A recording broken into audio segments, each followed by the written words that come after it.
Conta-nos as tradições espirituais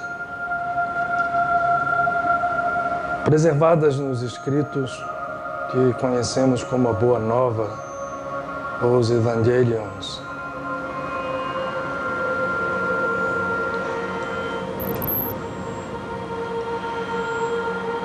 Que o Mestre de Nazaré, por diversas vezes, repetiu: ele que vive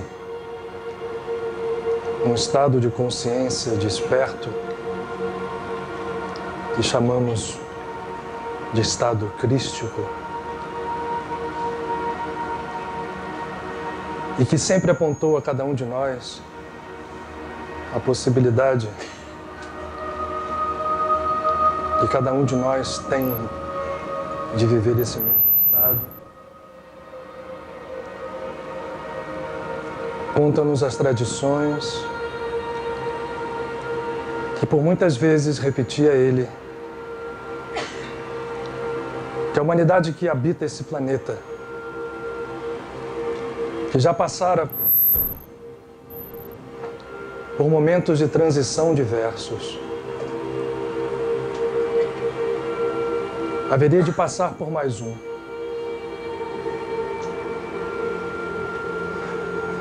E que esse momento, ao contrário do que muitos, movidos pelo medo, poderiam pensar, seria um momento de redenção.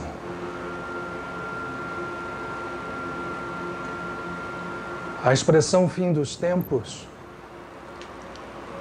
não se refere à destruição generalizada conduzida por uma divindade que pune, que julga e que, portanto, destrói, mas sim é conduzida por uma consciência infinita, criadora de infinitas moradas, universos,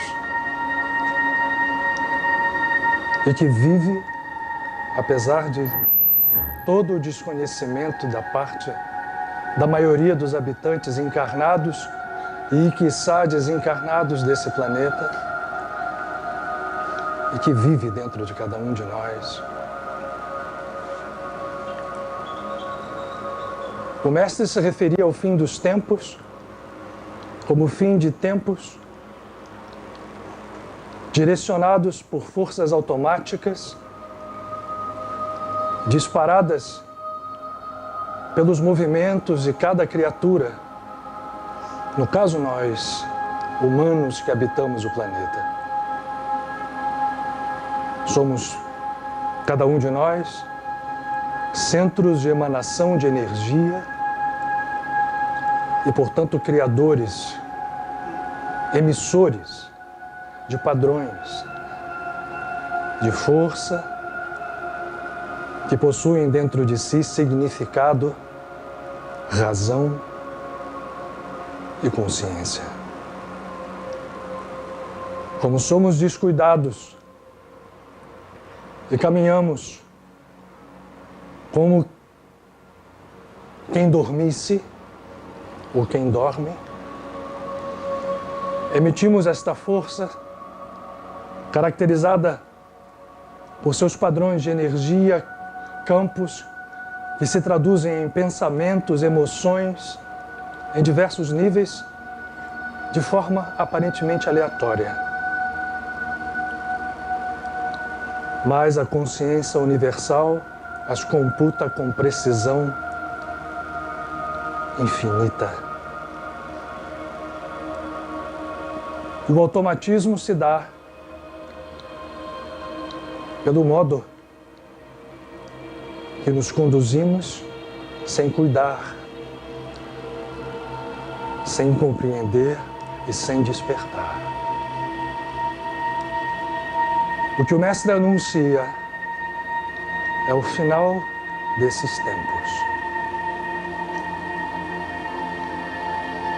Os tempos que chegam e que se apresentam com tamanha clareza ao planeta e a seus habitantes, àqueles que têm olhos de ver, os tempos que chegam substituem os tempos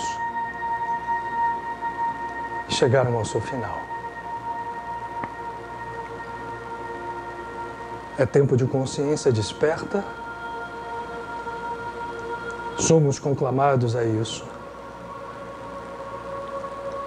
Temos sido chamados, na contagem de tempo terrestre, há alguns milênios, não só pelo Mestre de Nazaré, mas por todos aqueles que o precederam, a citar alguns: Bhagavan Krishna, Siddhartha Gautama, o Buda, nascido na clã Shakyamuni, Moshe. Tempos que são anunciados como mais um momento de transição, mais um nível que o planeta e aqueles que aqui habitam podem, se assim o quiserem, alcançar. E ele dizia: quando chegarem os tempos, entre outras coisas, duas frases de suma importância. A primeira é de que não haveria dia marcado, nem pré-anunciado para esta ou para aquela data no calendário terrestre. Em nenhum momento, com a extrema sabedoria de uma consciência desperta no nível crístico, o Mestre marcou data, ano ou dia. Disse algo com uma simplicidade precisa e profunda. Esse dia nem eu mesmo conheço, somente o Pai. Esta frase simples oculta códigos profundos, porque quando ele se refere ao Pai, não está se referindo a uma figura antropomórfica, apesar de nós todos sermos reflexo e expressão da divindade, mas a superconsciência, aquele que usava o hebraico e o aramaico como línguas, se referia como Abba, que está referido ao nível de consciência maior, antes que entremos no inominável, no indizível, no indefinível. Ao dizer que somente o Pai o saberia, ele propõe a cada um de nós uma proposta de trabalho interno. Que cada um trabalhe dentro de si, para que este dia, quando chegar, não chegue com destruição e dor, mas chegue como aquele parto em que a mãe, ao final, sorri, agasalhando seu filho nascituro nos braços. Feliz, porque uma nova vida abre os olhos para o mundo. Ao não sabermos o tempo terrestre, não adianta proclamarmos datas hoje ou amanhã. É preciso sentir que os tempos, nas suas diversas dimensões do infinito, se relativizam à medida e respondendo às forças que nós emitimos como criadores do nosso próprio tempo, do nosso próprio movimento na imensidão do cosmos e na sua grandeza infinita. E a outra frase,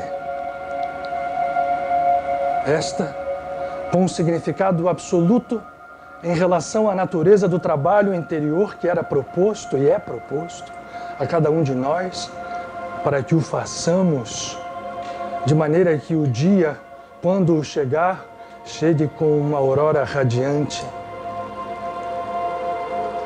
com o Pai em nós. A frase é: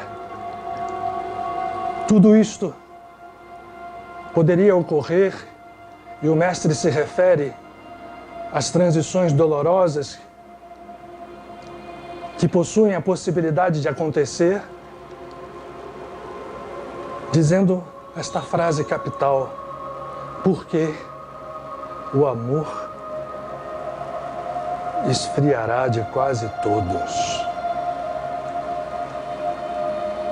Esta frase passa desapercebida.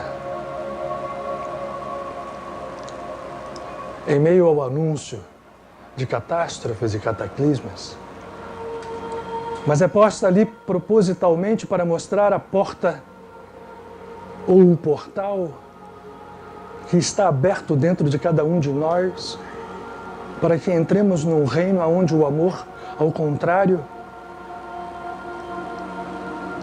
ao invés de esfriar, se acenda como chama viva, verdadeira. E estamos falando de amor na sua expressão real. Longe das loucuras do ego, que o traduzem por apego, posse, domínio, conquista, prazer desmesurados. Estamos falando no amor que brilha como luz, que por sua vez se espalha. Até então, infelizmente, uma boa parte da humanidade espalha a sua força criadora não sob a forma do amor. Esse está frio. Mas fazendo com que a força do amor se feche de tal modo sobre si mesma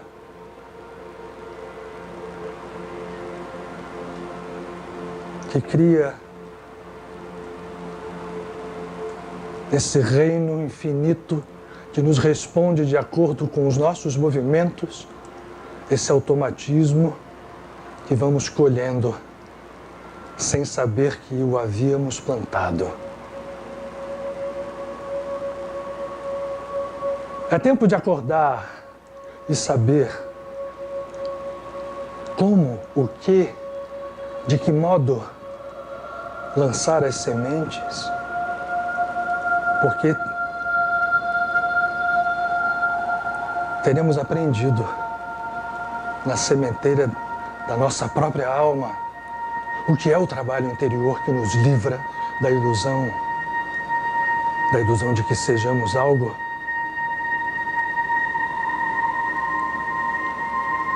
enfeitiçado pelo ego, porque somos sim, somos deuses. Mas quando nos enxergarmos verdadeiramente como deuses, teremos abandonado para trás a ilusão, o orgulho, a vaidade do ego e teremos dito como João da Cruz: quando nada sou, é que tudo sou.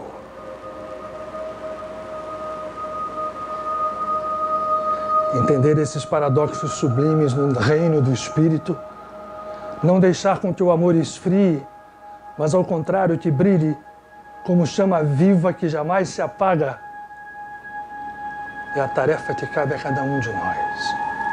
Só essa.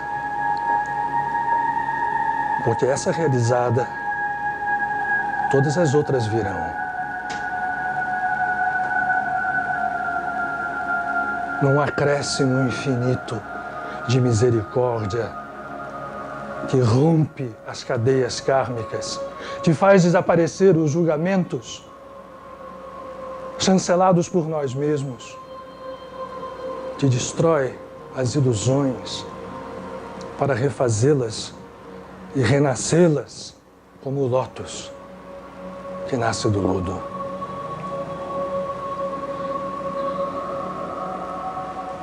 Os tempos chegaram e que seja o fim dos tempos, o daqueles tempos que não queremos mais. Que a paz esteja com todos.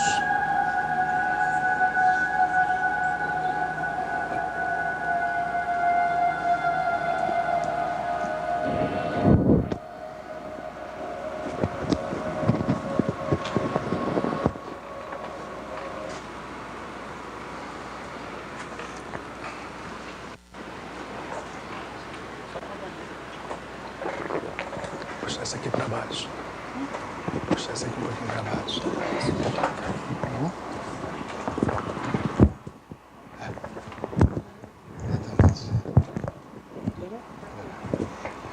Agora vai paradinho.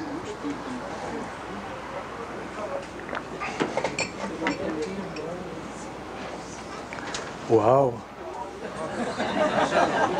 Boa noite. Vocês aumentaram a luz aqui, puseram mais lâmpada?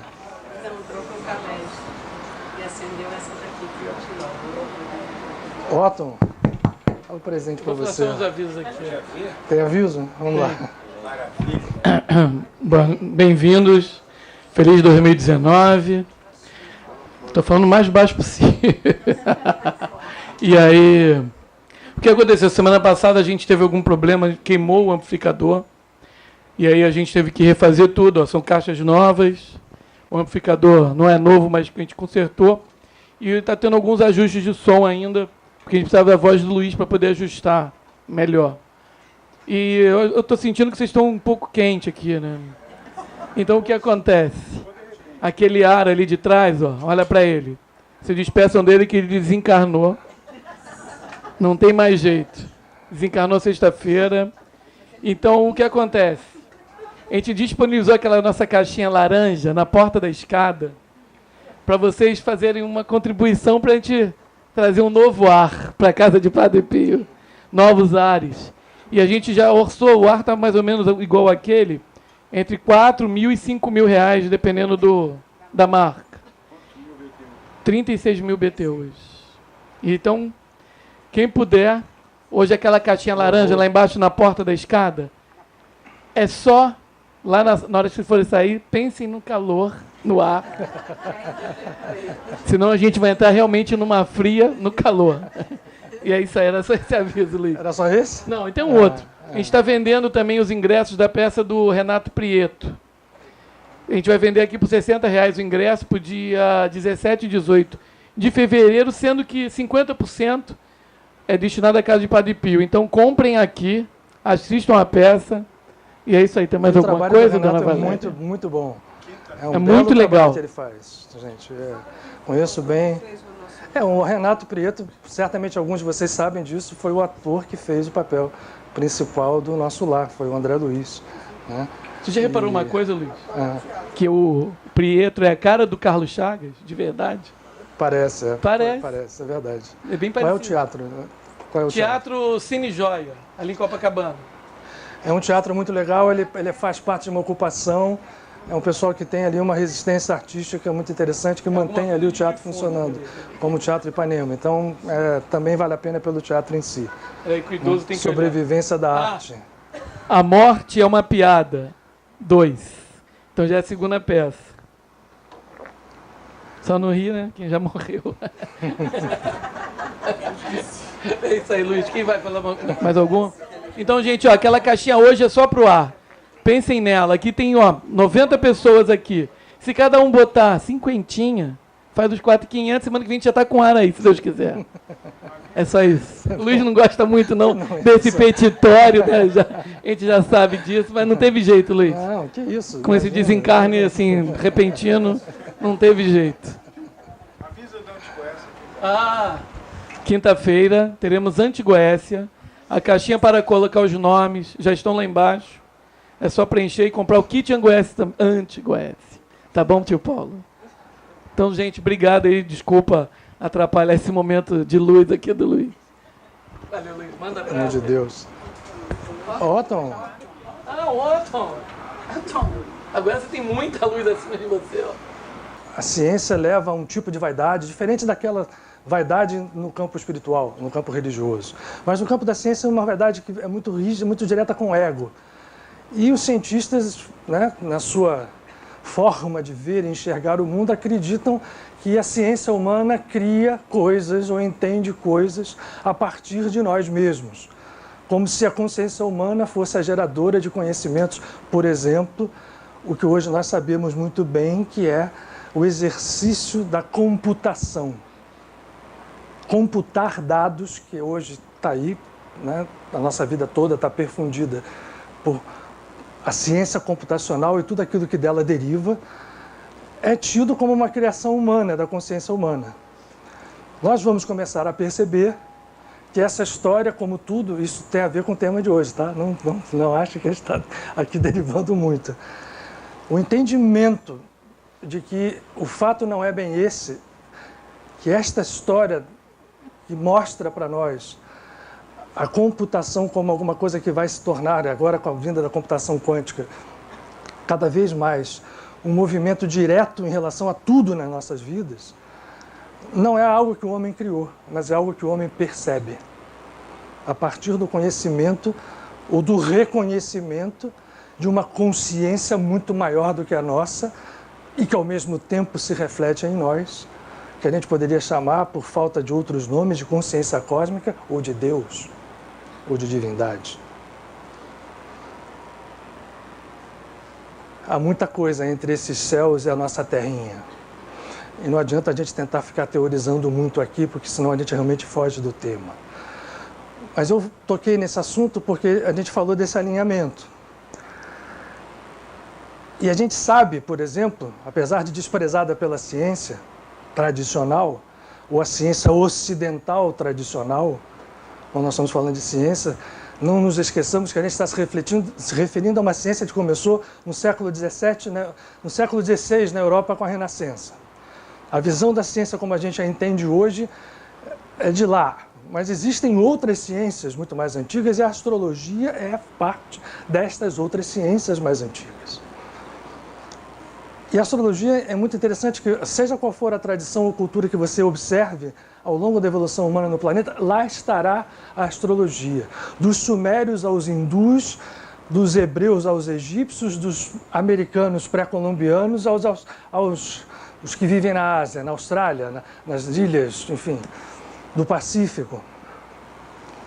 Por que razão? Porque esse conhecimento é parte de um conhecimento que são tradições muito antigas que já entendiam o homem como parte, ele, e não criador, mas parte de um supersistema cósmico, que remonta a esta superconsciência, que por sua vez é a criadora de tudo e também de nós. Nós somos expressões dela.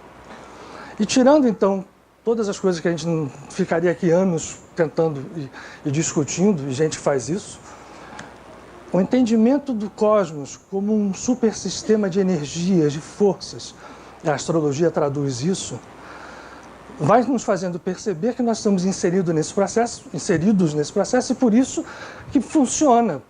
Quem vê a astrologia de modo sério sabe como um mapa astral de nascimento funciona, como um mapa de trânsito funciona. Por que razão? Porque nós estamos imersos num supercomputador cósmico. Só que o nosso estado atual de consciência nos faz estar imersos num supercomputador cósmico que nos tem comandado. Nos tem comandado porque a nossa consciência está restrita a uma visão de vida que, como se nós vivêssemos com antolhos ou com vendas nos olhos, esquecendo de olhar a realidade em níveis mais amplos e nos restringindo ao que nós percebemos com os sentidos físicos, aquilo que nós temos que chega ao nosso intelecto como conhecimento ou como condicionamento. E ao viver assim, não deixamos de viver inseridos nesse cosmos, infelizmente. Continuamos a emitir padrões de energia. Cada pensamento nosso, cada sensação nossa, cada emoção, seja ele consciente ou inconsciente, porque também já sabemos hoje que o nível do inconsciente é muito superior ao que nós chamamos de consciência, seja por qual for a ótica que a gente analise. Cada processo emitido pelo nosso ser, que é um gerador de energia, por ser uma expressão desta consciência cósmica, impacta o sistema, e ao impactar o sistema, produz uma reação dentro do sistema. Isso pode acontecer hoje, pode ter acontecido há 10 mil anos atrás, em tempo físico terrestre, até porque nós já sabemos que o tempo já não é mais um conceito absoluto, mas vamos contar em tempo físico terrestre, pode ter acontecido há 10 mil anos, há 2, há 3, ou mesmo em futuros possíveis. Esse processo se integra e se reflete sobre nós. Como nós somos seres dormentes que caminhamos nesse mundo sem comandar o nosso processo com consciência, temos uma consciência muito parcial. Então continuamos a emitir nossos padrões de desequilíbrio, de energias desequilibradas, e esse processo nos é posto de volta pelo super sistema cósmico. Uma das formas em que esse sistema se expressa é pela nossa vizinhança planetária, a vizinhança de planetas dentro do nosso sistema solar, relativas à estrela-mãe de todos nós, e a vizinhança constelar das constelações de estrelas mais próximas da Via Láctea. Agora imaginem isso, é um nadinha, porque a própria Via Láctea tem 400 bilhões de estrelas, sem levar em conta que outras tantas bilhões de galáxias existem no universo. Mas vejam como nós somos ainda insignificantes em termos de consciência. O que nós fazemos aqui está refletido num microambiente, vamos chamar assim. Micro é uma ousadia, porque é um microambiente, nós estamos falando de anos-luz. A estrela mais próxima do planeta Terra está a 4 anos-luz. Algo viajando à velocidade da luz, a luz leva 4 anos para chegar aqui. Nós estamos falando de Sírius, que é uma estrela extremamente vinculada a nós, que está a uma distância muito maior, como o grupo que a gente chama das Pleiades, Órion, galáxias que estão, constelações que estão vinculadas a nós por afinidade vibratória, e mais ainda os planetas que compõem o nosso sistema. E, portanto, esse supercomputador tem que ser respeitado. Quando acontecem alinhamentos dessa ordem como o que está se desenvolvendo, e hoje chega a um ápice do alinhamento de Vênus e Júpiter numa linha precisa, nós temos que entender que mensagem ele está nos passando e como nós nos posicionamos em frente a isso, não para baixar a cabeça no sentido de nos deixarmos levar, porque isso é o que nós fazemos. Inconscientemente, todos nós estamos recebendo essas vibrações o tempo inteiro e não sabemos disso, não temos consciência disso, e isso vai regendo a nossa vida. Por isso que quando você faz um mapa bem feito, mostra coisas que acabam acontecendo. Então parece que aquela previsão é algo absolutamente fatal. Não é. Só é fatal quando nós nos submetemos a ela, porque não sabemos, estamos vivendo num cosmos do qual nós somos parte ativa, melhor dizendo, temos sido parte passiva, e não temos tido, até então, o grau de consciência para invertermos a posição de comando. Todos os grandes mestres falam isso à exaustão. Querem olhar para Mahansa Yogananda? Leiam tudo que ele escreve. Respeitavam ele, o nosso o Paraparanguru Swami Sri Yukteswar, guru de Paramahansa Yogananda, que num determinado momento, quem leu a autobiografia de um yogi, esse livro, sabe disso, deu a ele o que ele chama de uma pulseira astrológica, composta de uma fusão de alguns metais, para que ele usasse no seu pulso, porque ele dizia: você está agora sob forças que podem te levar a uma doença hepática e alguns problemas de vida. Coloque essa pulseira astrológica, para que isso corte as influências astrais. E ele dizia: maior de todos os esforços para se desfazer das influências astrais são aqueles que nós fazemos dentro de nós mesmos. E, portanto, medite muito mais agora, dizia ele ao seu discípulo Paramahansa Yogananda. E Yogananda realmente teve uma patologia muito... Ele diz assim: você está tendo algo muito menor do que você poderia ter se eu não tivesse alertado e você não tivesse respondido.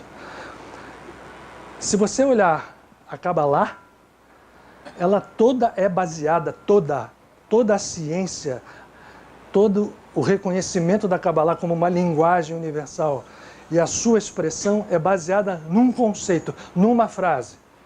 Que para a tradição cabalística, o grande primeiro astrólogo foi Abraão, que era astrólogo, veio da Suméria, veio da cidade de Ur. É uma frase que diz, Ein Mazal. O que essa frase significa? Não há destino fatal. A visão de um ser desperto é além dos astros. Qual é a tradução que nós podemos fazer desta frase? Os astros representam as estruturas desse supercomputador cósmico que armazena, processa e emite forças que nós plantamos e, portanto, essas estruturas vibratórias e tudo aquilo que nelas habita expressa com precisão a lei a qual nós ainda estamos submetidos. Na linguagem sânscrita, a lei do karma. Na linguagem cabalística, o tikkun. E cada uma das expressões de espiritualidade dá um nome para esta lei.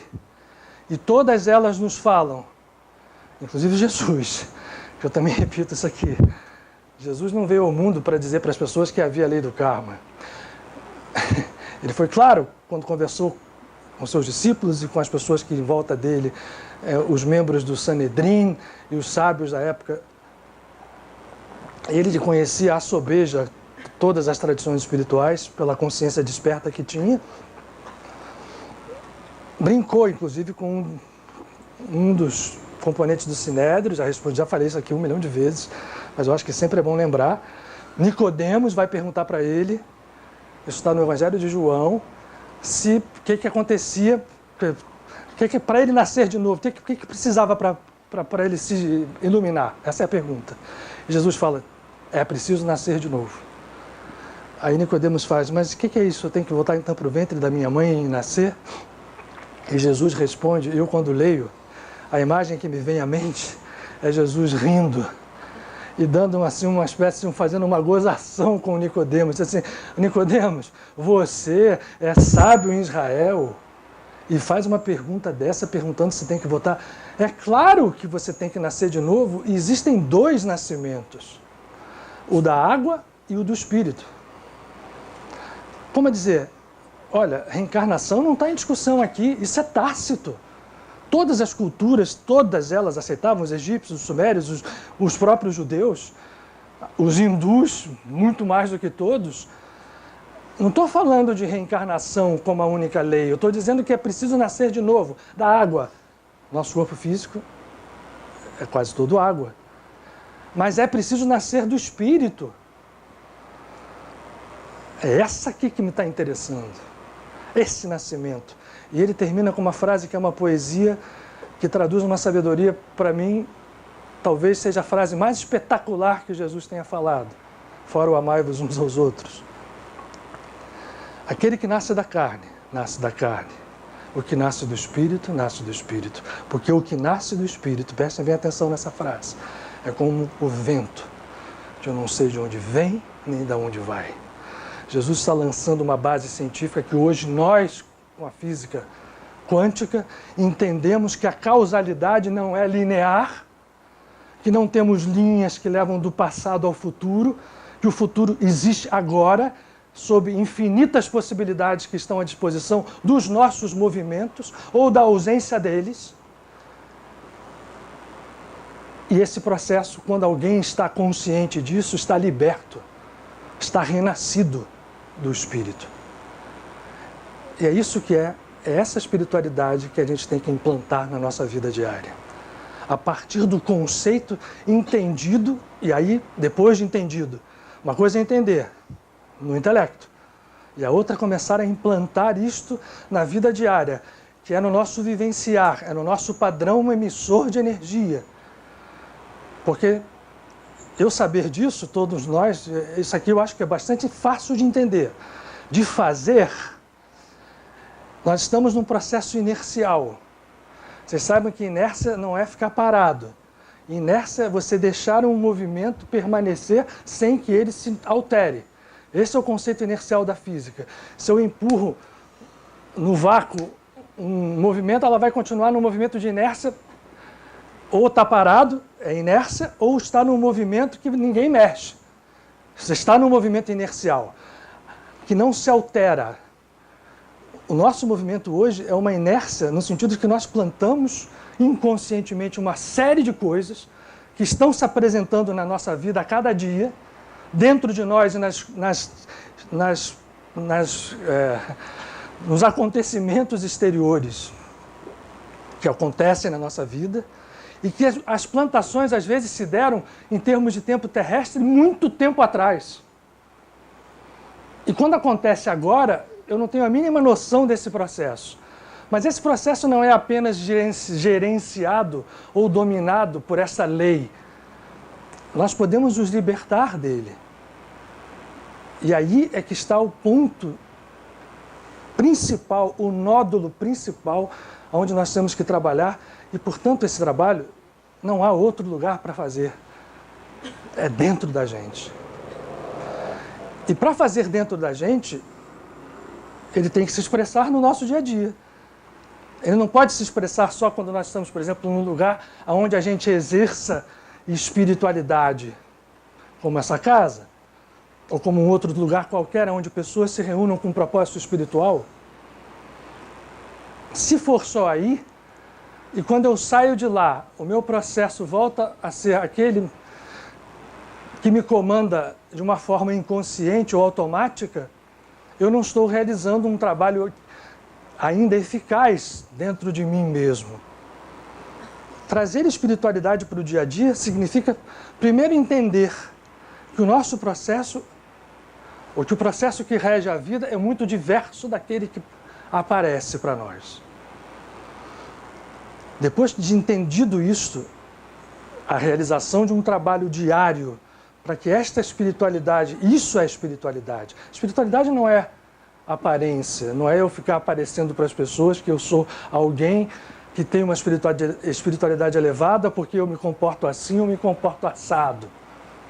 É claro que isso vai se refletir num comportamento, mas é preciso que a raiz do comportamento venha lá de dentro, lá do fundo de nós. E do entendimento à realização, nesse espaço é que está o campo onde nós vamos trabalhar. E os instrumentos estão à disposição. Não existe nenhuma novidade absoluta. Não tem nenhuma coisa nova que, olha, existem coisas novas em termos de conceito que vão complementar certas percepções errôneas que nós temos, mas novidade não tem. Você, para viver a espiritualidade, precisa, na vida diária, precisa entender, portanto, e aí tem razão aquilo que o Otton disse, que nós somos seres espirituais experienciando uma vivência num estado de consciência vinculado a esse universo dito material. E por isso, se somos esses seres, temos que valorizar isto e viver de acordo com esse conceito. Por que razão? Senão a gente está perdendo uma boa parte da nossa energia e muito tempo. Vamos estar presos a uma cadeia de idas e voltas ao plano físico pelo mecanismo da reencarnação, porque vai ser esta lei que vai funcionar para nos manter num processo de desgaste, até que, aparecendo sob a forma de dor, de problemas, nós todos estamos envolvidos dentro desse processo. Mas está à nossa disposição algo muito mais poderoso e que pode vir ao nosso comando. E que é a forma de fazer isso, ela vem sob diversas formas, diversas tradições. Escolhamos uma ou entendamos que todas elas, ao falar a mesma linguagem, podemos compor uma união desses processos sem que os apegos egóicos falem. Então, se eu sou alguém de formação cristã, eu posso entender que dentro de toda a sabedoria, a força das escrituras védicas, por exemplo, de tudo aquilo que envolve a sabedoria oriental, há uma riqueza absoluta para ali trabalhar. Se eu sou alguém que nasci dentro do judaísmo, eu posso entender como Jesus Cristo, retirados de cima dele todas aquelas coisas absurdas que foram postas por uma religião oficial. Aliás, todas as religiões que se formam e que se oficializam, apesar de terem o seu valor dentro da evolução humana, acabam restringindo. Se a gente tira de Jesus todas essas visões dogmáticas, a figura de Jesus brilha tanto quanto brilha de Bhagavan Krishna, quanto afinidades eu tenho mais com esse mestre, com aquele mestre, mas o entendimento, e esse é o entendimento dessa casa, é que nós precisamos ou escolher uma ou harmonizar todas, sem que isto nos leve a radicalismo e sem que isto atrapalhe uma caminhada basicamente interna. Porque não será nenhuma expressão externa que vai nos dar condição de superar esse processo em que nós estamos imersos. Que, na verdade, o que a gente tem que fazer é acordar. É como se estivéssemos dormindo, num processo de condicionamento automático. O passado comanda o nosso processo. Mas quando a gente abre um pouco os olhos, vai entendendo que esse conceito de passado, presente e futuro não é linear. Isso já está chancelado. Não há mais discussão nisso dentro da ciência física. Hoje, para os conceitos que a física trabalha, e que você vê às vezes físicos, mesmo físicos que entendem muito daquilo, fazerem uma secção dizendo, isso aqui é no mundo, né, microcósmico. O resto aqui no mundo macrocósmico é outro mundo. Nada disso, é um mundo só. É porque é tão absurdo, tão desafiador o fato, por exemplo, de você poder voltar o tempo para trás. Mas como é que não volta aqui, nesse nosso mundo? É porque o entendimento tem que passar por outros níveis. Essa linha que nós imaginamos de evolução linear não existe. Existe uma série de interpenetrações de dimensão, de expressão da vida, que estão muito além do nosso entendimento parcial, da nossa consciência atual. Então, o que a gente precisa fazer? Respeitado esse entendimento de que o nosso cérebro físico, no estado que nós estamos, não tem ainda condição de captar e de processar isto, vamos alargar o nosso recipiente. Até porque o cérebro tem muito mais poder do que a gente imagina. Mesmo dentro dele cabe muito mais coisa. Nós usamos muito pouco do cérebro físico, mas nós circunscrevemos tanto a nossa visão de mundo que é preciso que a gente vá alargando o recipiente. E os processos estão aí. Todas as escolas nos recomendam, todas elas, a conexão com a realidade de onde ela passa, onde ela parte. Isso é viver espiritualidade. Porque, e agora eu vou citar uma frase que eu gosto muito de um dos mestres que viveu há pouco tempo encarnado aqui, que eu acho que ele foi muito feliz, chamado Pietro Baldi.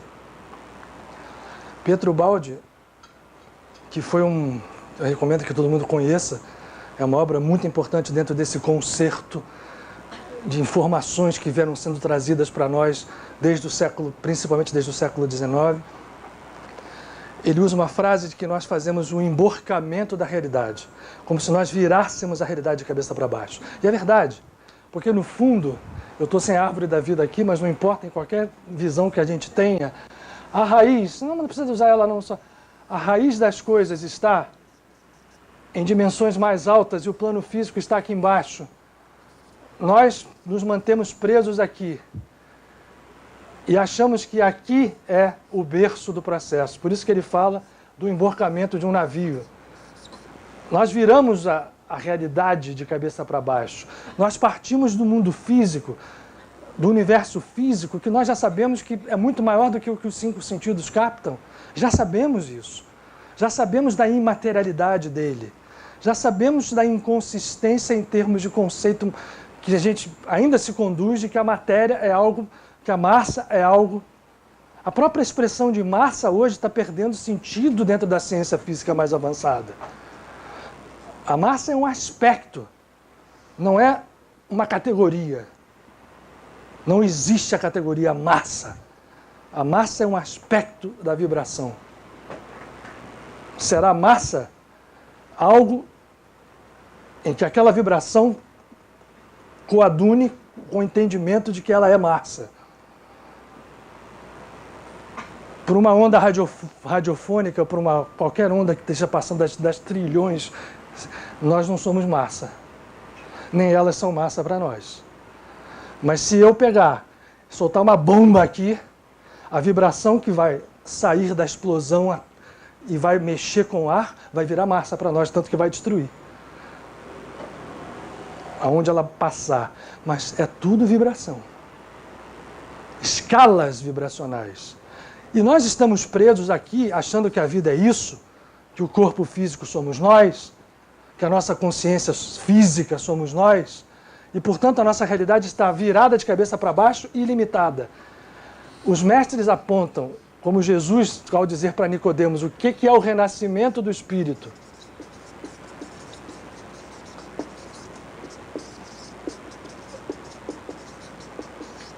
Ou pelo Espírito. É entender que a nossa consciência tem que passar, sair daqui, se libertar desta prisão e chegar aqui. E daqui descer em direção ao mundo físico. Isso é espiritualidade na vida diária.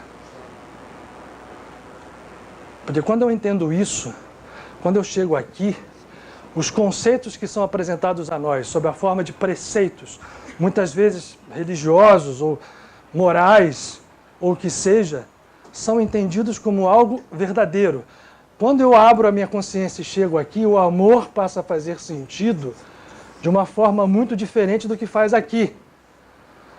O entendimento de que eu tenho condição de energia dentro de mim, quando eu estou aqui, com a minha consciência aqui, para manobrar a minha vida, comandando essa vida de uma forma diferente do que eu tenho feito, se torna claro e possível de ser realizado. Eu falei na meditação, as formas de se ter esse acesso, é claro que a meditação, que a oração, que faz com ela um binômio inseparável, porque o entendimento de que oração não é a repetição de um grupo de palavras ditos a esmos ou por obrigação ou sem conexão nenhuma com seu estado interior, tem que morrer. Oração é, por definição, a palavra em português, a gente pode usar aqui um artifício para juntar o hebraico e português. Porque oração, se a gente falar oral, é a força da palavra. Ok, português puro. Mas se eu pegar ora aqui, essa palavra em hebraico significa luz. Então, oração é agir com a luz. É agir com a luz que vem do infinito. Lógico que não é, isso aqui é uma coincidência, uma sincronicidade. Eu estou fazendo uma... Mas só para deixar claro que oração não é você pegar e começar a repetir de uma forma fria palavras. Oração é um movimento que vem lá de dentro. E ele não deve nunca estar desassociado da meditação. Isto faz com que o entendimento que a gente tem... Entendi que o mundo físico se torna uma armadilha para nós quando a gente se prende a ele e perde a possibilidade de manobrar o nosso processo de vida, seja em que nível for, a partir de catapultar a nossa consciência para estados superiores, que estão acima das leis que nos comandam.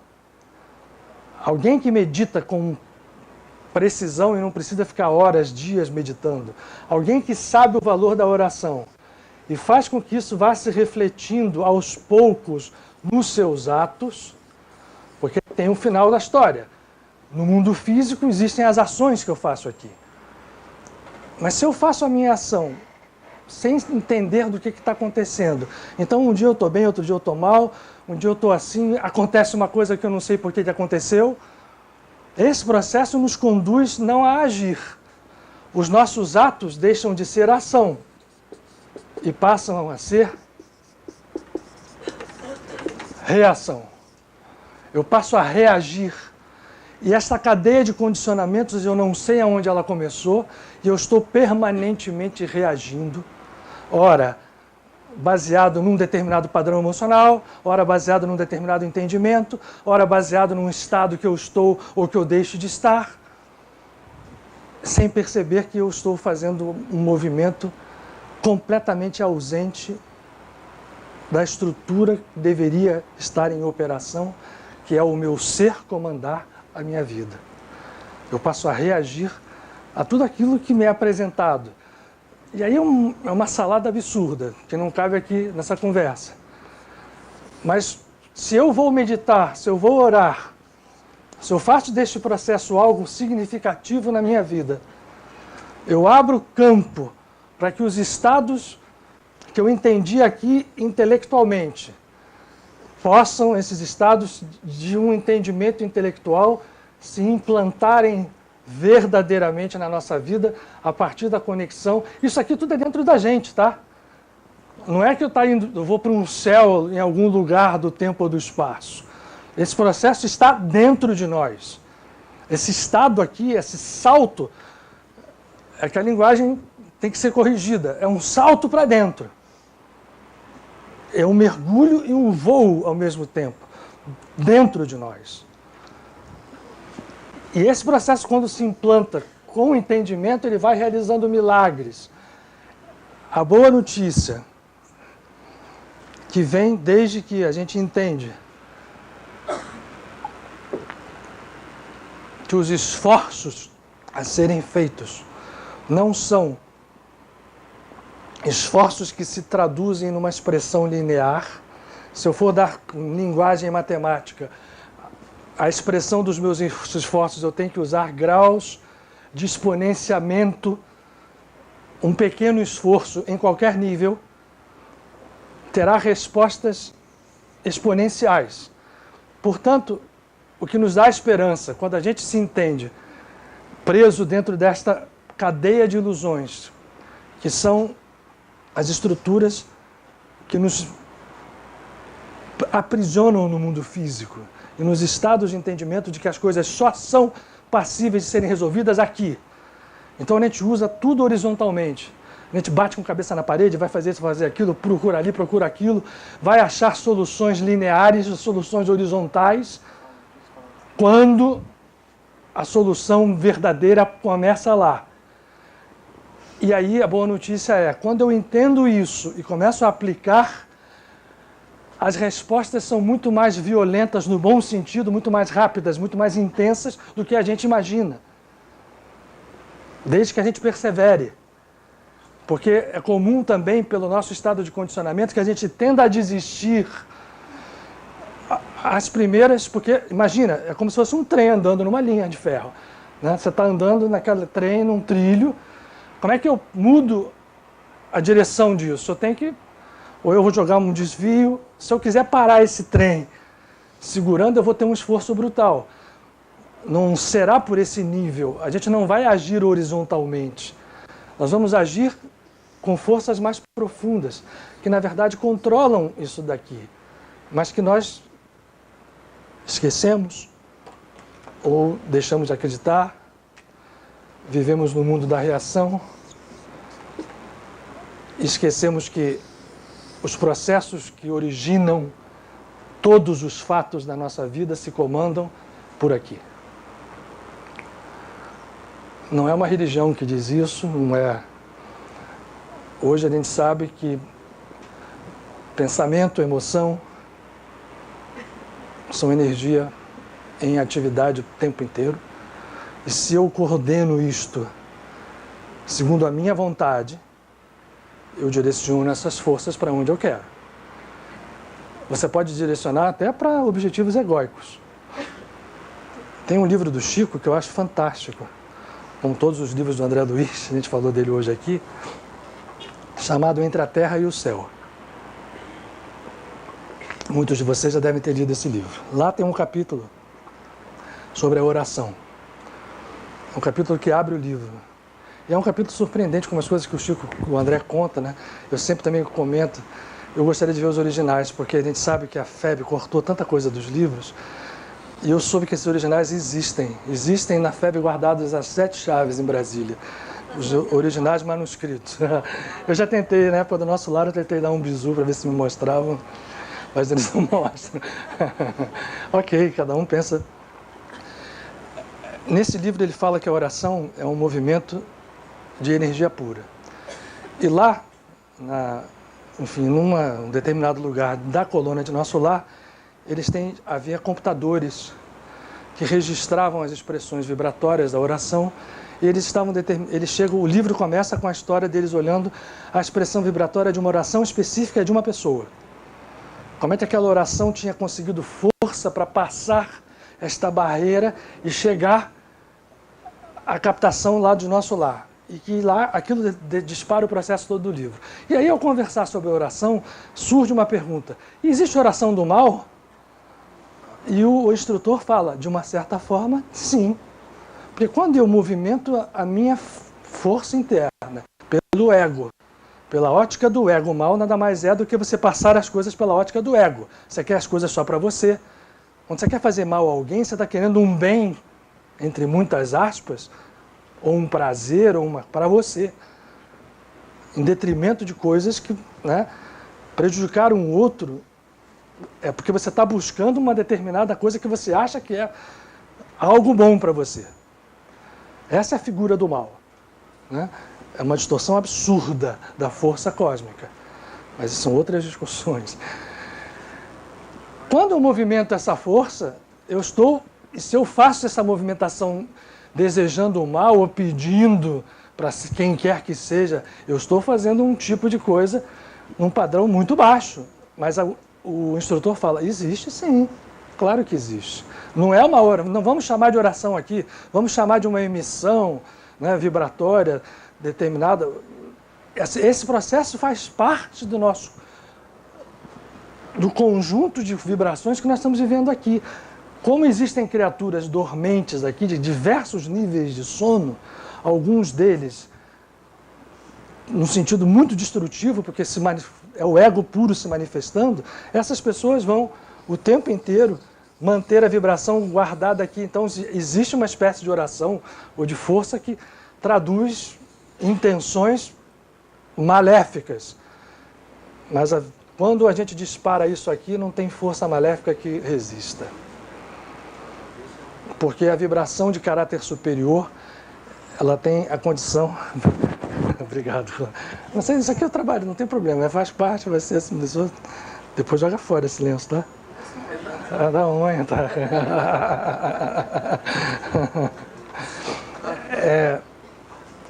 Quando você dispara um processo de natureza superior, ele por si só, ele absorve os padrões inferiores, os reajusta dentro de si mesmo, e as frequências são anuladas, são desfeitas, é assim que trabalha a luz, até que todo mundo acorde.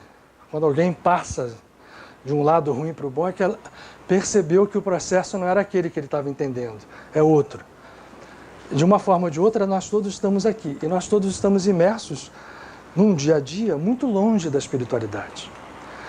Viver a espiritualidade na vida diária significa que eu não tenho que ser alguém num determinado momento, ser uma outra pessoa num outro, ter uma forma de me comportar, por exemplo, aqui na casa de Padre Pio, e outra quando estou em casa, ou quando estou no meu trabalho, ou quando estou na rua.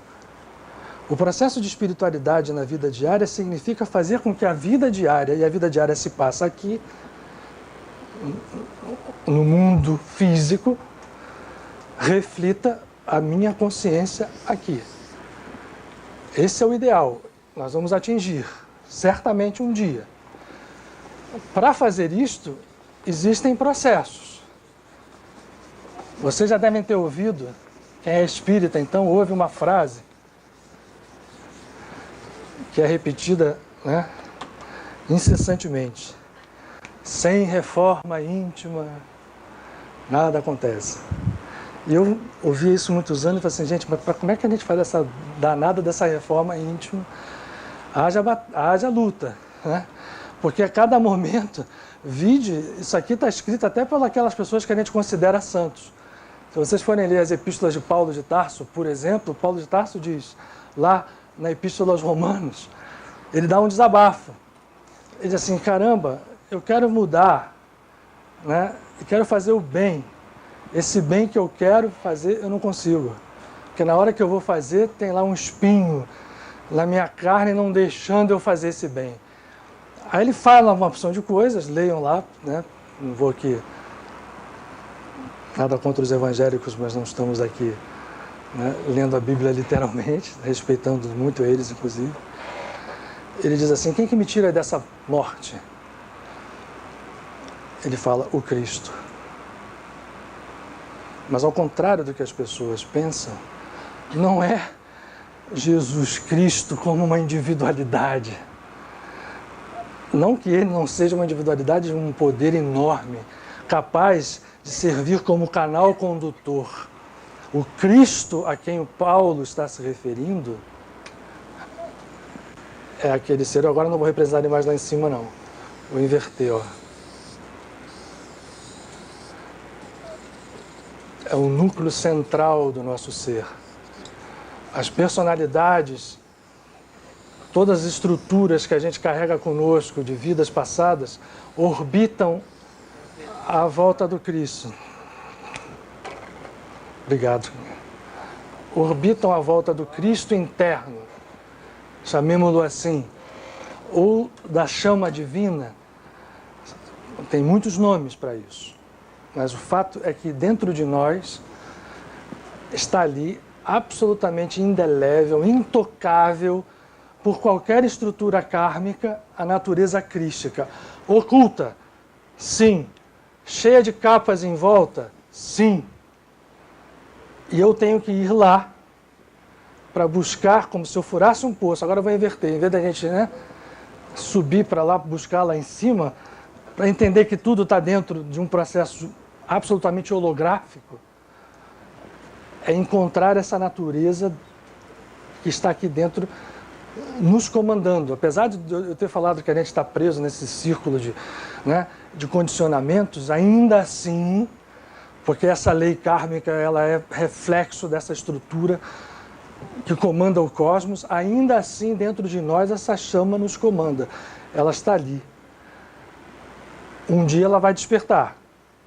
E será mais rápido despertar quanto mais rápido eu movimentar a minha vontade atual de fazer isto. Bom, eu acho que está claro que a gente entenda que é ir para lá. Como é que vai? Aí existem métodos para ir, existem ferramentas para ir que nos ajudam. Uma delas, vou falar em tese, a gente já falou, meditar e orar é como comer. É mais do que comer. Mas se eu dou valor à minha alimentação física, mais valor eu tenho que dar à alimentação destas energias.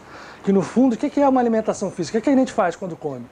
Você mastiga, as enzimas, né, começam aqui na saliva digerindo, depois o estômago quebra, aquelas estruturas químicas vão para o intestino, que reconhece o que pode ser absorvido ou não, é energia sendo absorvida, é energia sendo reciclada. Só que eu não posso me... É claro que para você viver espiritualidade, até a alimentação é importante. Eu não vou me empanturrar de coisas absolutamente... Porque nós somos... O nosso pensamento, a nossa emoção, o nosso corpo é isso, e é a energia material que a gente coloca para dentro. Então a alimentação é fundamental. Mas e a alimentação da alma? Portanto, que alguém que queira viver a espiritualidade na vida diária tem que saber que acordou de manhã. Não precisa muita coisa, gente.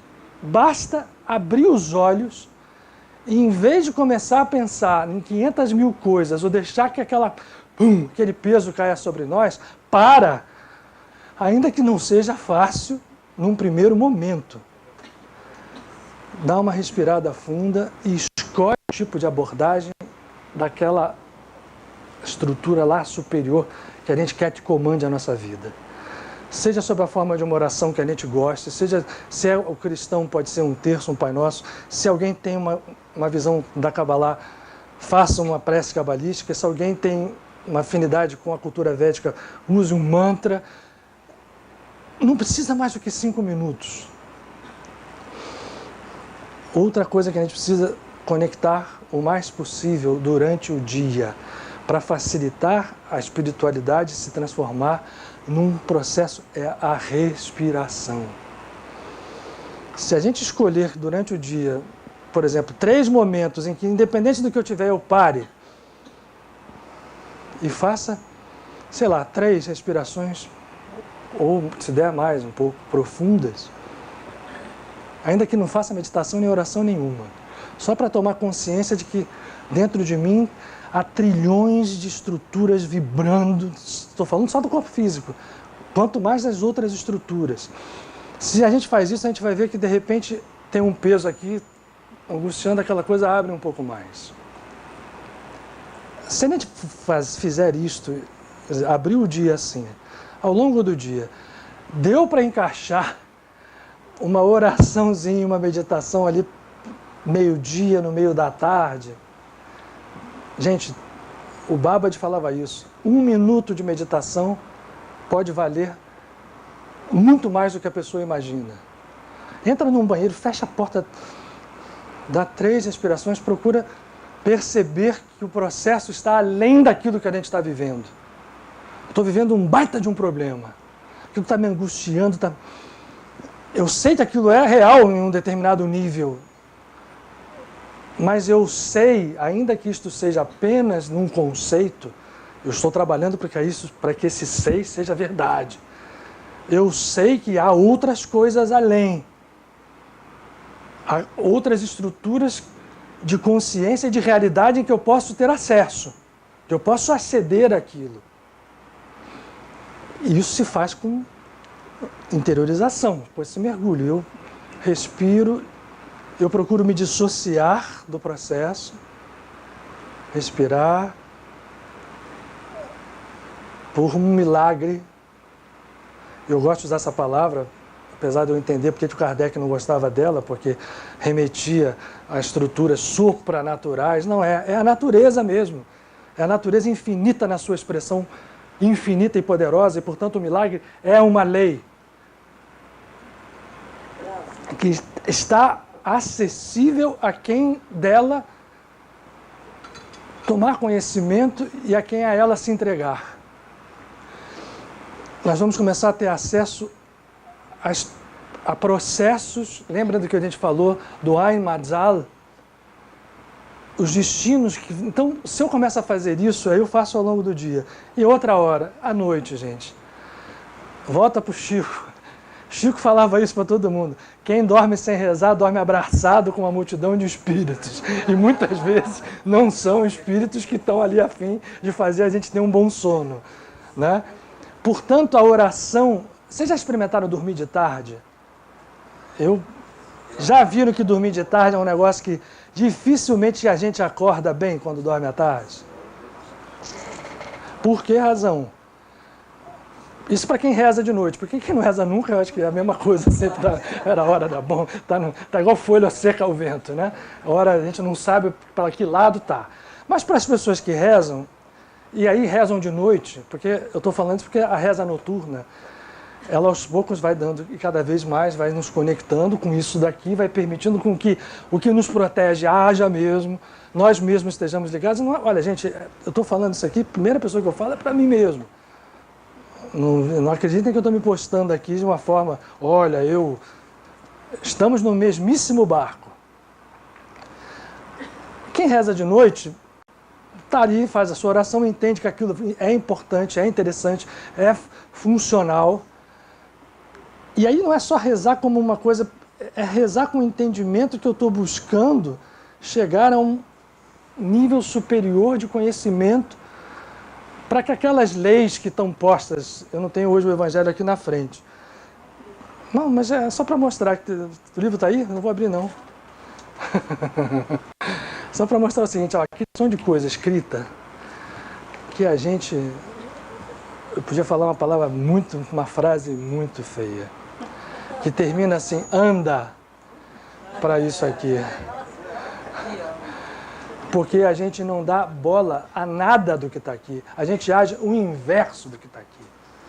Quem é que reza o Pai Nosso com toda a sinceridade, dizendo assim: perdoa as nossas dívidas ou as nossas ofensas, como nós perdoamos aos nossos devedores?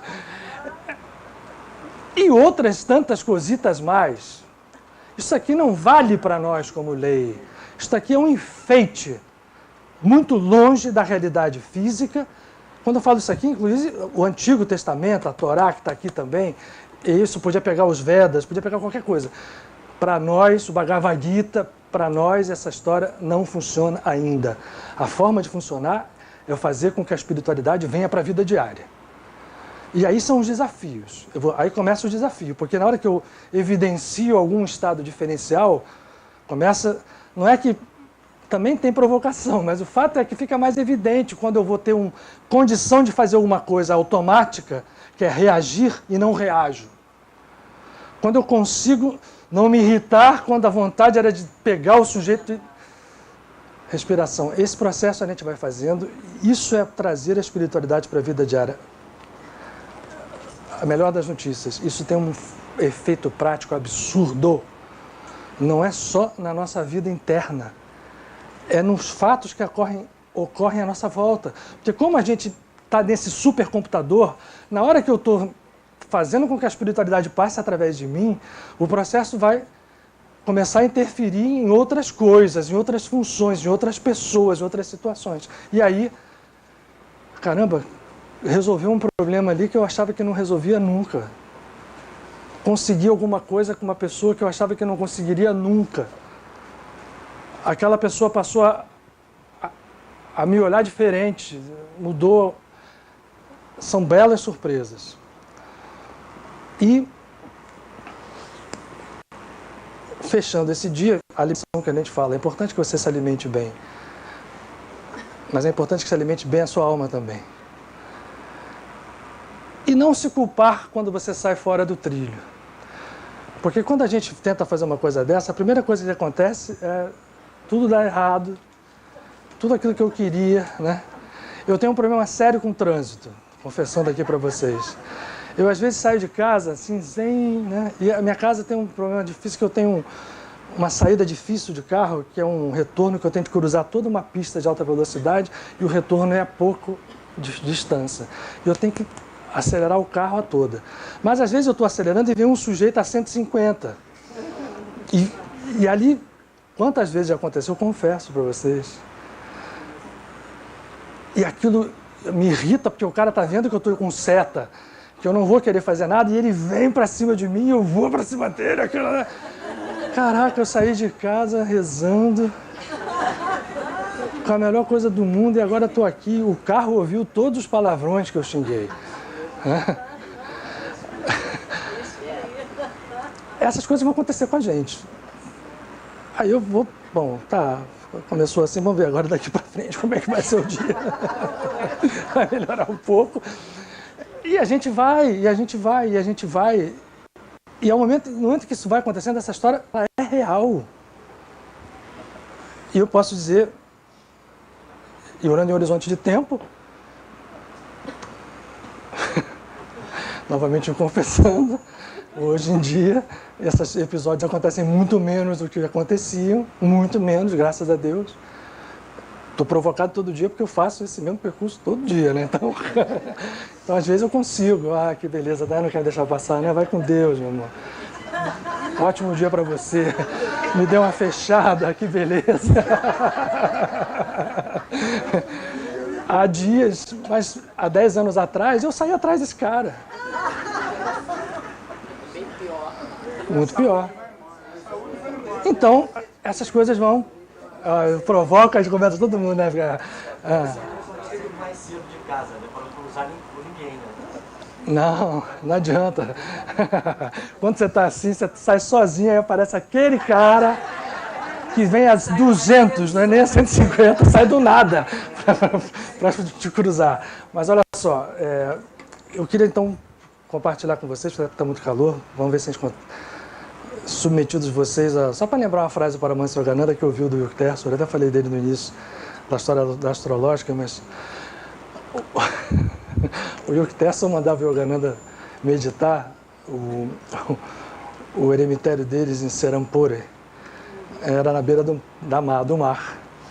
Então vocês imaginem o calor da Índia no verão, alguém meditando sentado em cima da areia, sob o sol.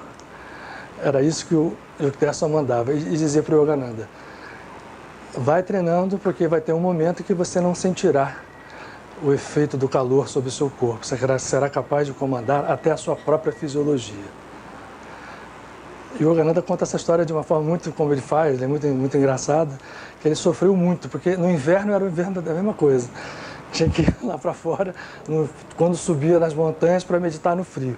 Mas vocês já viram, o YouTube hoje traz tudo, uma coisa que é real: monges budistas tibetanos no Himalaia colocarem sem nada no corpo, em altitudes enormes, mantos no corpo e esquentarem aquilo de uma forma, né? Então, assim, quando a gente chega aqui, as coisas obedecem a nós. E eu vou voltar a Jesus, uma passagem em que os apóstolos, e é simbólico também, né? Estão no barco ali na pesca, começa uma tempestade danada e acorda todo mundo apavorado.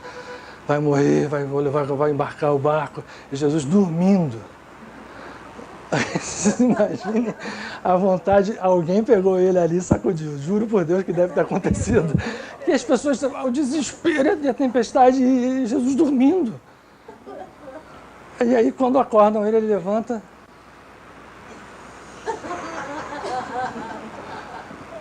Acabou a tempestade, acabou o vento. Aí alguém fala assim: quem é esse cara que até o vento, o mar obedecem? E aí endeusam a pessoa como se ele fosse alguém diferente da nossa natureza humana. Isso é uma coisa extrema, mas é o exemplo do que está à disposição de uma criatura divina, como nós todos somos, que desperta. E o dormindo ali era um símbolo. Jesus ali é o símbolo do Cristo, se a gente vai olhar nos níveis de entendimento, que dorme dentro de cada um. E quando acontecem as coisas fora, a gente procura, o que eu vou pegar? Qual é o bote que eu vou me jogar no mar? Qual a coisa? São soluções horizontais. E a solução verdadeira está em entender esta natureza e fazê-la acordar e pronto, agir. Esse é o estado que é o nosso estado desejado. E a gente trabalhar a espiritualidade na vida diária significa isso. Não significa frequentar milhares de lugares. Eu posso ir todo dia num lugar espiritual, ficar lá o dia todo e não realizar nenhum ato espiritual. E posso não ir a lugar espiritual nenhum. Isso o Otton leu lá, cada um carrega o seu próprio templo. E ser uma pessoa altamente espiritualizada.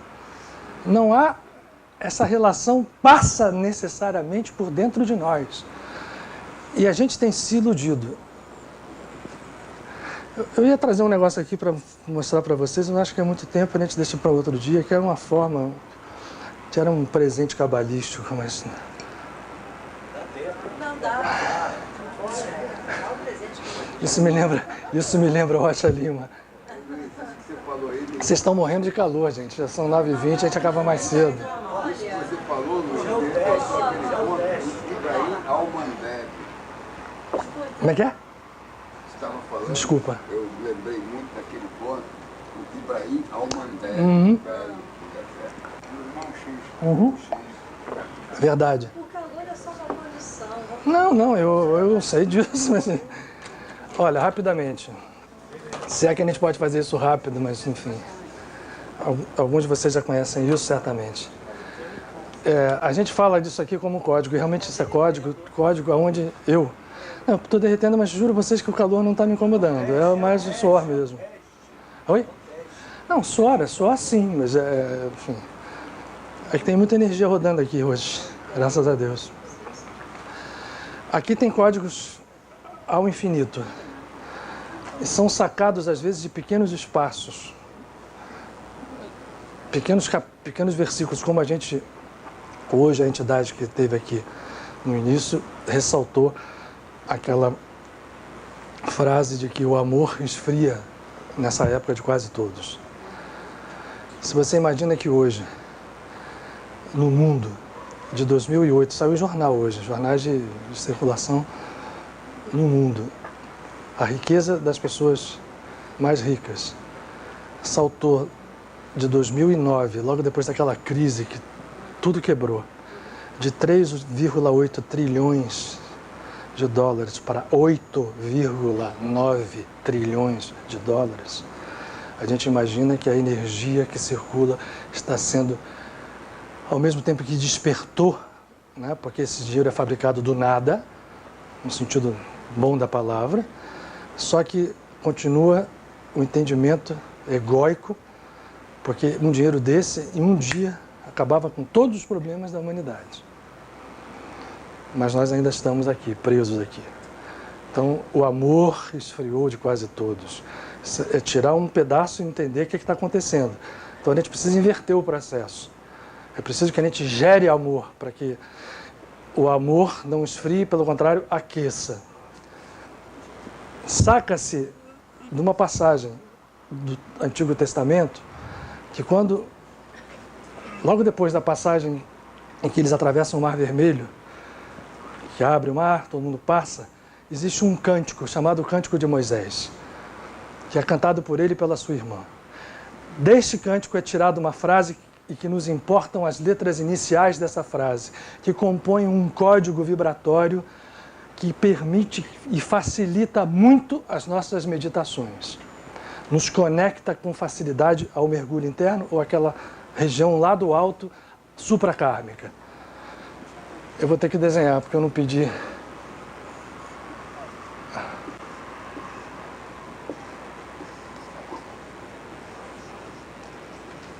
São 4 letras, porque a frase em hebraico é assim. Ó. Depois a gente põe isso para vocês no Face, tá? Ou na casa eu dou para o Maico. Essa letra aqui é uma letra Tav, essa aqui é uma letra Ain, essa aqui é uma letra Aleph, essa aqui é uma letra Vav. A pronúncia disso aqui é Ta'au. Ta'au. Você pronuncia como um mantra. Ta'au.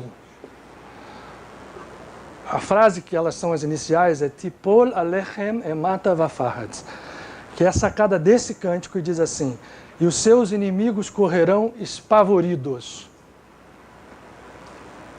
Tipol Alechem Emata Vafahatz. Se eu medito essas letras, basta visualizá-las, eu consigo dar à minha consciência um caminho de acesso a níveis que estão fora do alcance dos meus inimigos. Sejam eles inimigos externos, sejam eles os nossos inimigos internos, que são os mais perigosos, que são as estruturas do nosso ego, que a gente nem sabe às vezes que tem. Então, ela projeta uma energia, isso forma um código vibratório que abre espaço para que a gente possa eventualmente meditar, eventualmente no sentido inglês da palavra, consequentemente meditar com mais expressão de poder, de consciência e de ação. E ela pode ser falada todas as vezes que vocês estiverem num momento difícil da vida. Podem falar baixinho, mas se quiser falar alto, estiver sozinho, pode gritar. Medita primeiro e pode gritar depois. Eu vou escrever a frase aqui, ó. Tipol. O CH se fala como no alemão, Alechem, Emata, Vafahad.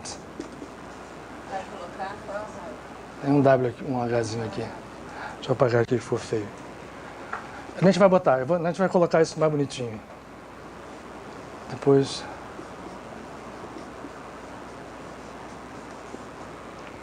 Tipol Alechem Emata Vafahatz. Lendo, a gente lê de cá para cá, tá? Da direita para a esquerda. Visualizando também, da direita para a esquerda. E os seus inimigos, ou os nossos inimigos, correrão espavoridos. Bom, vamos apagar para fazer uma meditação final, uns 5 minutos. Oi?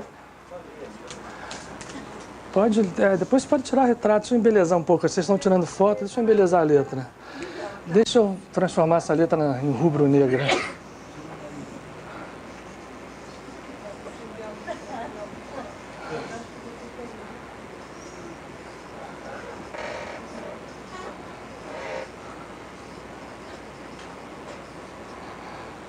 Pronto.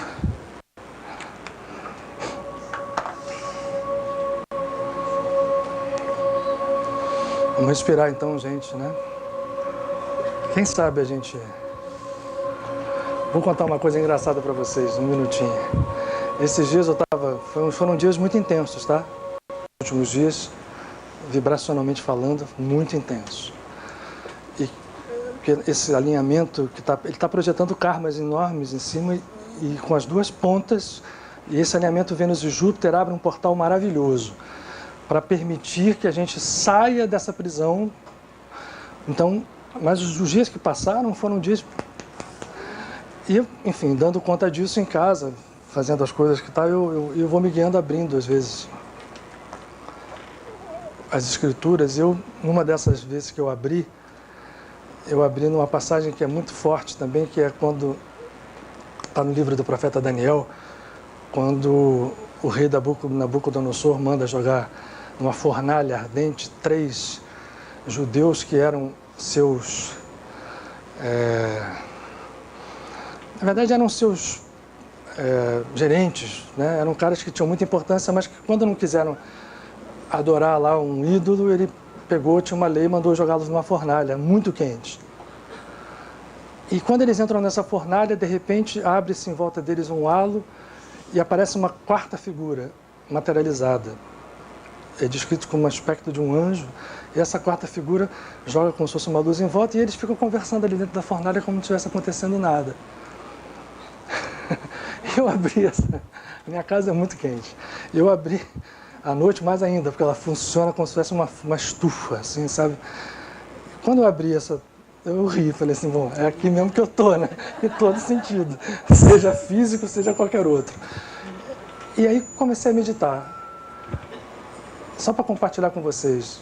Juro, não precisa jurar, né? Mas a gente, depois de um tempo, do nada, veio um ventinho gelado, assim, que assim, falei, opa, até nesse nível a coisa funciona.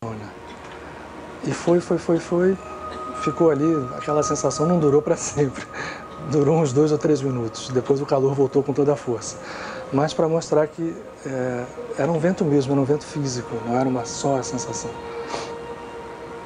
Então vamos lá, vamos respirar e perceber quem está aqui com a gente. E perceber que nós todos aqui unidos, e aqueles que estão também pela internet ainda até agora, com paciência, compomos uma nova unidade, unidos, literalmente. Cada um de nós uma chama que compõe uma chama maior. E ao respirarmos, o nosso coração se transforma numa oração. E a luz que é trazida por esses amigos vai se juntar à luz que começa a surgir dentro de cada um de nós. Essa luz possui cura, força. E curar não é apenas a doença física desaparecer. Curar é harmonizar ao nível mais profundo cada vibração que é emitida pelo nosso ser.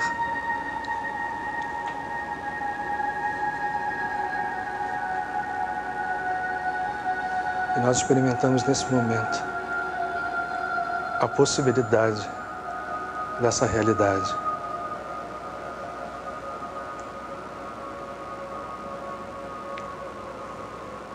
Porque o real está muito acima daquilo que podemos perceber. E o que chamamos de realidade só será realidade quando conectada a esse real luminoso, e isso está à nossa disposição. E nesse momento, o nosso amor, que todos nós o temos, se expresse numa profusão absoluta de cura, para que nós todos recebamos. Mas recebamos depois que a nossa consciência expandida tiver doado de nós mesmos a todos aqueles que, não estando aqui, sejam aonde estiverem, sejam as criaturas aparentemente mais desconhecidas em todo o planeta, sejam aquelas pelas quais não nutrimos nenhuma simpatia, sejam aquelas de nossa família, aqueles a quem amamos mais do que a nós mesmos.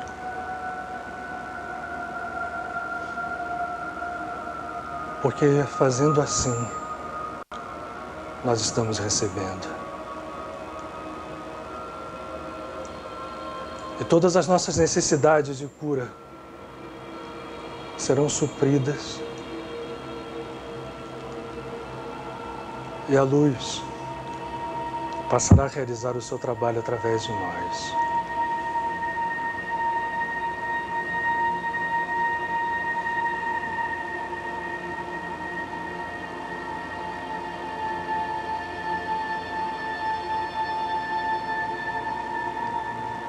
Que nesse momento nós possamos experimentar o sabor da unicidade. O Espírito que moveu Padre Pio a levantar essa tenda é que nós possamos entender e realizar essa unicidade.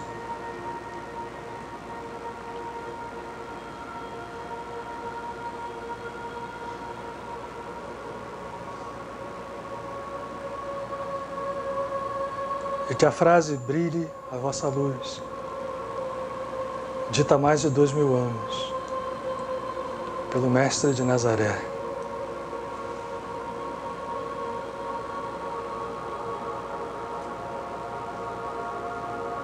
possa ser a nossa realidade viva.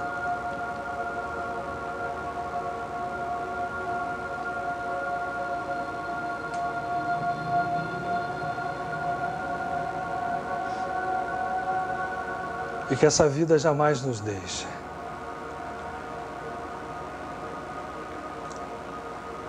Em profunda gratidão,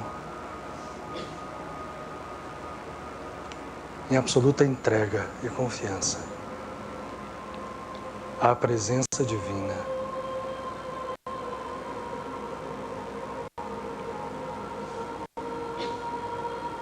Nós deixaremos esse recinto, mas não deixaremos os laços que nos unem, entendendo que um dia esses laços unirão a todos os que habitam nesse planeta. E assim, a criação inteira.